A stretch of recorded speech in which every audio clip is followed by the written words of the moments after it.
Allô, me revoici avec mon projet de toile Blacklight pour l'Halloween. Donc, je vous ai montré dans le vidéo précédent les esquisses puis les dessins sur toile et quelques étapes avec de la peinture ordinaire opaque pour faire mes fonds. Donc, ça a pris beaucoup de temps à faire les fonds. Ensuite, je me suis amusée à rajouter de la peinture fluo tranquillement sur toutes les toiles. Voici ce que ça donne pour le perroquet. Résultat presque final. J'ai fait des contours avec des crayons Sharpie. Puis j'ai fait des coulisses de peinture sur le côté pour avoir des accents de couleur aussi. Donc voici ce que ça donne dans le noir. Et quand il fait encore plus sombre, résultat final pour le perroquet. Il me reste la signature puis des petits détails, mais en gros, c'est terminé. Voici mon chat psychédélique. À l'étape de l'esquisse, puis après ça, les premières couleurs. Puis je vais vous montrer l'effet Blacklight.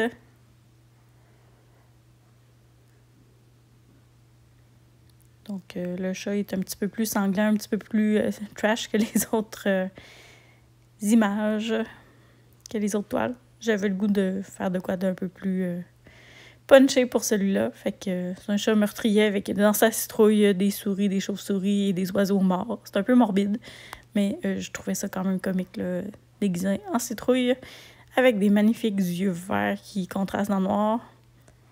J'ai rajouté de la paillette sur la citrouille pour la refaire sortir un petit peu plus, mais je vais rajouter quelque chose au niveau des contours là, pour qu'elle contraste encore un peu plus, puis qu'on voit mieux le visage du chat dans le noir. Fait qu'il me reste des retouches encore à faire sur celle-ci. Ensuite de ça, ma chauve-souris disco m'a donné de la misère un petit peu. Je devais faire une boule disco dans ce genre-là. J'avais commencé à imprimer des carrés là, dans le fond de ma boule disco, puis j'avais rajouté des couleurs par-dessus. On voyait bien les petits carrés avec les premières étapes de peinture, comme on voit là. J'aimais vraiment l'effet que ça donnait, là. Ça donnait vraiment l'effet des petits miroirs qui reflètent. Puis je l'aimais beaucoup comme ça. Mais quand est venu le temps d'ajouter les couleurs fluo, par-dessus, ma peinture était trop opaque. Donc, j'ai perdu beaucoup de l'effet des carrés. Puis là, je me disais, comment je récupère ça? J'ai décidé d'y aller all-in avec des brillants de couleurs phosphorescentes que je me suis rendu compte que j'avais. Je savais pas quelles étaient fluo, ces petites paillettes-là. Donc, c'est ce que j'ai rajouté sur la boule disco et sur la toile.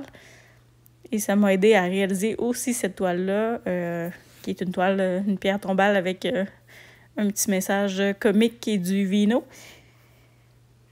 Donc, je vous remonte les premières étapes là, de l'image. Puis après ça, j'ai commencé à rajouter des couleurs fluo au travers de la toile. J'ai repassé sur tout le gazon pour rajouter un peu plus de luminosité dans la toile. Je la trouvais sombre. Voilà ce que ça donne une fois que tout le gazon est fait. Puis j'ai rajouté du brillant, un flou translucide jaune, puis de la paillette grise par-dessus les pierres tombales. Ça fait vraiment un effet pierre et j'en ai ajouté dans la lune aussi. Donc j'aime le résultat. Et voici mon vampire, Dracula, qui dit de boire du vin rouge pour sauver des humains. Donc voici les fonds, les premières étapes.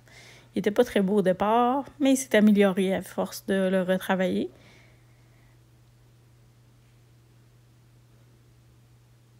Donc, j'ai retravaillé les couleurs fluo, là. J'ai éliminé mes toiles pour voir qu'est-ce que je pouvais améliorer.